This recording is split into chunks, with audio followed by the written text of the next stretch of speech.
ലോകം ഒരു മഹാമാരിയെ അതിജീവിച്ച് സാധാരണ ജീവിതത്തിലേക്ക് മടങ്ങിയെത്തിയെന്ന് നമ്മൾ ആശ്വസിച്ചിരിക്കുകയായിരുന്നു. മാസ്കുകളും സാനിറ്റൈസറുകളും നമ്മുടെ ജീവിതത്തിൽ നിന്ന് പതുക്കെ മറഞ്ഞു തുടങ്ങി.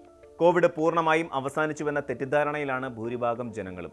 എന്നാൽ നമ്മൾ നിസ്സാരമെന്ന് കരുതി തള്ളിക്കളയുന്ന കോവിഡ് ഇന്നൊരു നിശബ്ദ കൊലയാളിയായി വീണ്ടും വാർത്തകളിൽ ഇടം പിടിക്കുകയാണ്. ലളിതമായ ഒരു പനിയോ അല്ലെങ്കിൽ ജലദോഷമോ ആയി വന്ന് വളരെ പെട്ടെന്ന് തന്നെ ജീവനെടുക്കുന്ന അതിമാരകമായ ഒരവസ്ഥയിലേക്ക് കാര്യങ്ങൾ മാറുന്നതായാണ് സൂചന. ആന്ധ്രാപ്രദേശിൽ നിന്നും നമ്മുടെ കേരളത്തിൽ നിന്നും ഒക്കെ പുറത്തു വരുന്ന ഏറ്റവും പുതിയ കണക്കുകൾ നൽകുന്നത് ഒരു വലിയ മുന്നറിയിപ്പാണ്. കോവിഡ് എന്ന വൈറസ് പൂർണ്ണമായും ഇല്ലാതായിട്ടില്ലെന്നും അത് പുതിയ രൂപത്തിലും ഭാവത്തിലും നമ്മുടെ ഇടയിൽ തന്നെ ജീവിക്കുന്നുണ്ടെന്നുമുള്ള യാഥാർത്ഥ്യം നാം തിരിച്ചറിയേണ്ടതുണ്ട്. സമീപകാലത്ത് ആന്ധ്രാപ്രദേശിൽ റിപ്പോർട്ട് ചെയ്യപ്പെട്ട കോവിഡ് കണക്കുകൾ പലരിലും വലിയ തോതിലുള്ള ആശങ്കയാണ് ഉണ്ടാക്കുന്നത്. വെറും ഏതാനും ആഴ്ചകൾക്കുള്ളിൽ റിപ്പോർട്ട് ചെയ്യപ്പെട്ട ചുരുക്കം ചില കേസുകളിൽ 4 പേർ മരണത്തിന് കീഴടങ്ങി എന്നതാണ് ആരോഗ്യ വിദഗ്ധരെ പോലും ഞെട്ടിപ്പിക്കുന്ന വസ്തുത. കടപ്പ, കാക്കിനാട എന്നിവിടങ്ങളിലാണ് ഈ മരണങ്ങൾ കൂടുതലായും റിപ്പോർട്ട് ചെയ്യപ്പെട്ടത്. ഒറ്റനോട്ടത്തിൽ വലിയൊരു വൈറസ് വ്യാപനം അവിടെ ഉണ്ടായിട്ടില്ല എങ്കിലും രോഗം ബാധിച്ചവരിൽ വലിയൊരു ശതമാനം ആളുകൾ മരണപ്പെട്ടു എന്നത് ഈ പുതിയ വകഭേദങ്ങളുടെ തീവ്രതയെക്കുറിച്ച് നമ്മെ ആഴത്തിൽ ചിന്തിപ്പിക്കുന്നു. മരിച്ച 4 പേർക്കും ഉയർന്ന രക്തസമ്മർദ്ദം, പ്രമേഹം, വൃക്കരോഗങ്ങൾ തുടങ്ങിയ മറ്റ് ആരോഗ്യ പ്രശ്നങ്ങൾ ഉണ്ടായിരുന്നു എന്നത് ഈ വൈറസ് ആരെയാണ് ലക്ഷ്യം വെക്കുന്നത് എന്നതിൻ്റെ വ്യക്തമായ സൂചനയാണ്. ഇന്ത്യയിലെ മൊത്തം കണക്കുകൾ പരിശോധിച്ചാൽ നിലവിൽ 300-ലധികം കോവിഡ് കേസുകളാണ് ഒറ്റ മാസം കൊണ്ട് രാജ്യത്ത് റിപ്പോർട്ട് ചെയ്യപ്പെട്ടിട്ടുള്ളത്. ഇതിൽ ഏറ്റവും കൂടുതൽ കേസുകൾ സ്ഥിരീകരിച്ചിരിക്കുന്നത് കേരളം, കർണാടക, തമിഴ്നാട്, അതുപോലെ മഹാരാഷ്ട്ര എന്നീ സംസ്ഥാനങ്ങളിലാണ്. എന്തുകൊണ്ടാണ് നമ്മുടെ കേരളത്തിൽ വീണ്ടും കോവിഡ് കേസുകൾ വർദ്ധിക്കുന്നത് എന്ന ചോദ്യം സ്വാഭാവികമായും ഉയർന്നു വരാം. രാജ്യത്തെ ഏറ്റവും മികച്ച ആരോഗ്യ പരിശോധനാ സംവിധാനങ്ങളും കൃത്യമായ റിപ്പോർട്ടിങ്ങും ഇതിനൊരു പ്രധാന കാരണമാണ്. ലക്ഷണങ്ങളുള്ളവർ കൃത്യമായി ആശുപത്രികളിൽ എത്തുകയും പരിശോധനകൾക്ക് വിധേയരാവുകയും ചെയ്യുന്നു. എന്നാൽ ഇതിനോടൊപ്പം തന്നെ ജനസാന്ദ്രത കൂടിയ നമ്മുടെ സംസ്ഥാനത്ത് വൈറസ് വ്യാപനം വളരെ എളുപ്പത്തിൽ നടക്കുന്നുവെന്ന യാഥാർത്ഥ്യവും നാം മറച്ചുവെക്കാൻ പാടില്ല. നമ്മൾ നിസ്സാരമെന്ന് കരുതി കളയുന്ന കോവിഡ് അതിമാരക വേരിയന്റ് മരണത്തിന് കാരണമാകുന്നു എന്ന ആശങ്ക ഇന്ന് വളരെ പ്രസക്തമാണ്. ലോകമെമ്പാടും കോവിഡ് വൈറസിന് നിരവധി മാറ്റങ്ങൾ നിരന്തരം സംഭവിച്ചുകൊണ്ടിരിക്കുന്നു. നിലവിൽ ലോകത്ത് പടർന്നു പിടിക്കുന്ന BA.3.2, XFG, അതുപോലെ NB.181 കൂടാതെ ഏറ്റവും പുതുതായി കണ്ടെത്തിയ ഒമിക്രോണിന്റെ ഉപവകഭേദങ്ങൾ ഒന്നും തന്നെ മുൻപത്തെ പോലെ ഭയാനകമായ ലക്ഷണങ്ങൾ ആദ്യഘട്ടത്തിൽ കാണിക്കാറില്ല.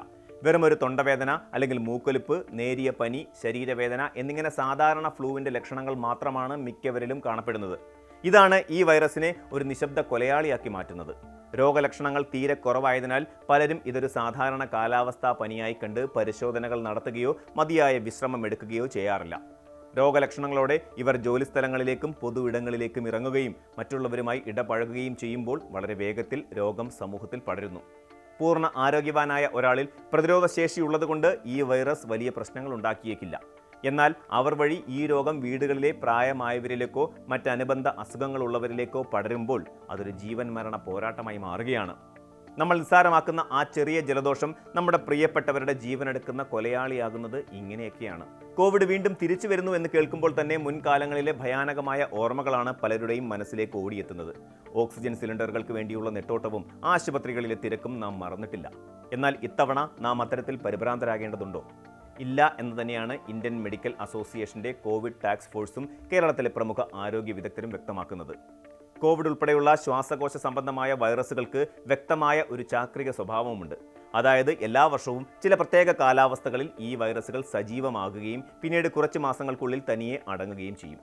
ഇത് വൈറസുകളുടെ അതിജീവന തന്ത്രത്തിന്റെ ഭാഗമാണ്. മുൻപ് കോവിഡ് വന്നു പോയതിലൂടെയും രാജ്യത്ത് നടന്ന വലിയ തോതിലുള്ള വാക്സിനേഷൻ പ്രക്രിയയിലൂടെയും ഭൂരിഭാഗം ജനങ്ങൾക്കും ഒരു അടിസ്ഥാന പ്രതിരോധ ശേഷി ഇതിനോടകം ലഭിച്ചിട്ടുണ്ട്.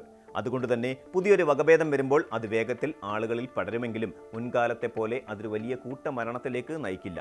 നമ്മുടെ ശരീരത്തിലെ ആന്റിബോഡികൾ ഈ വൈറസിനെ വേഗത്തിൽ തിരിച്ചറിയുകയും അതിനെതിരെ പൊരുതുകയും ചെയ്യും. അതിനാൽ നിലവിലെ ഈ ചെറിയ തരംഗം അധികം വൈകാതെ തന്നെ പൂർണ്ണമായും നിയന്ത്രണ വിധേയമാകുമെന്നാണ് ശാസ്ത്രലോകം വിലയിരുത്തുന്നത്. മഹാമാരി അതിൻ്റെ പഴയ രൂപത്തിൽ തന്നെ തിരികെ വരുന്നു എന്ന തരത്തിലുള്ള വ്യാജ വാർത്തകളും ഭീതിജനകമായ സന്ദേശങ്ങളും സമൂഹ മാധ്യമങ്ങളിൽ നിറയുന്നുണ്ട്. എന്നാൽ യാഥാർത്ഥ്യം മറ്റൊന്നാണ്. കോവിഡ് എന്ന വൈറസ് പൂർണ്ണമായും ഭൂമുഖത്ത് നിന്ന് അപ്രത്യക്ഷമാകും എന്നൊരു ചിന്ത അടിസ്ഥാനരഹിതമാണ്. ഇതൊരു എൻഡമിക് ഘട്ടത്തിലേക്ക് കടന്നിരിക്കുകയാണ്. അതായത് പനിയോ സാധാരണ ജലദോഷമോ പോലെ നമ്മളോടൊപ്പം തന്നെ ഈ വൈറസും ഇനി കാലാകാലങ്ങളിൽ നിലനിൽക്കും. എന്നാൽ ഇത് അപകടകരമാകുന്നത് സമൂഹത്തിലെ ഒരു ചെറിയ ശതമാനം ആളുകൾക്ക് മാത്രമാണ്. പ്രതിരോധശേഷി കുറഞ്ഞവർക്കും ഗുരുതരമായ അസുഖങ്ങളുള്ളവർക്കും ഇതൊരു വൻ ഭീഷണിയായി തുടരും. ഒരു യുദ്ധം ജയിച്ചു എന്ന് കരുതി നാം പ്രതിരോധം പൂർണ്ണമായും ഉപേക്ഷിക്കാൻ പാടില്ല. കോവിഡ് എന്ന ശത്രുവിന് ശക്തി കുറഞ്ഞിട്ടുണ്ടാകാം, എന്നാൽ അത് പൂർണ്ണമായും ഇല്ലാതായിട്ടില്ല. ആന്ധ്രാപ്രദേശിലെ മരണങ്ങളും കേരളത്തിലെ വർദ്ധിച്ചു വരുന്ന രോഗബാധയും നമുക്ക് നൽകുന്ന ശക്തമായ മുന്നറിയിപ്പ് അതുതന്നെയാണ്. വൈറസുകൾ കാലത്തിനനുസരിച്ച് രൂപം മാറി വരും. പ്രതിരോധ ശേഷിയെ മറികടക്കാൻ അവ നിരന്തരം പുതിയ വഴികൾ തേടിക്കൊണ്ടേയിരിക്കും. സാധാരണക്കാരെ സംബന്ധിച്ചിടത്തോളം നിലവിലെ കോവിഡ് വെറുമൊരു നിസ്സാര പനിയായിരിക്കാം. എന്നാൽ നിങ്ങളുടെ വീട്ടിലെ പ്രായമായ മാതാപിതാക്കൾക്ക് അല്ലെങ്കിൽ മറ്റ് രോഗങ്ങളുള്ള ബന്ധുക്കൾക്ക് ഇതൊരു നിശബ്ദ കൊലയാളിയാണ് എന്ന ബോധ്യം എപ്പോഴും ഉണ്ടായിരിക്കണം. അതുകൊണ്ട് തന്നെ പനിയോ മറ്റ് ലക്ഷണങ്ങളോ കണ്ടാൽ സ്വയം ചികിത്സിക്കാതെ പരമാവധി മറ്റുള്ളവരുമായുള്ള സമ്പർക്കം ഒഴിവാക്കുക. പൊതുവിടങ്ങളിൽ, പ്രത്യേകിച്ച് ആശുപത്രികളിലും വായു സഞ്ചാരം കുറഞ്ഞ തിരക്കുള്ള സ്ഥലങ്ങളിലും പോകുമ്പോൾ കൃത്യമായി മാസ്ക് ധരിക്കാൻ ശ്രദ്ധിക്കുക. ഭീതിയല്ല, മറിച്ച് ശാസ്ത്രീയമായ അവബോധവും കൃത്യമായ മുൻകരുതലുകളുമാണ് ഈ ഘട്ടത്തിൽ നമുക്ക് ആവശ്യം. കോവിഡിനെതിരെയുള്ള നമ്മുടെ പ്രതിരോധം ഭയത്തിൽ നിന്നുള്ളതാകരുത്, മറിച്ച് അത് നമ്മുടെ ജീവിതചര്യയുടെ ഭാഗമായി മാറണം. എങ്കിൽ മാത്രമേ ഈ നിശബ്ദ കൊലയാളിയെ നമുക്ക് കൂട്ടായി നേരിടാൻ സാധിക്കൂ. കൂടുതൽ വാർത്തകൾക്ക് news 18 Keralam YouTube channel subscribe ചെയ്യുക.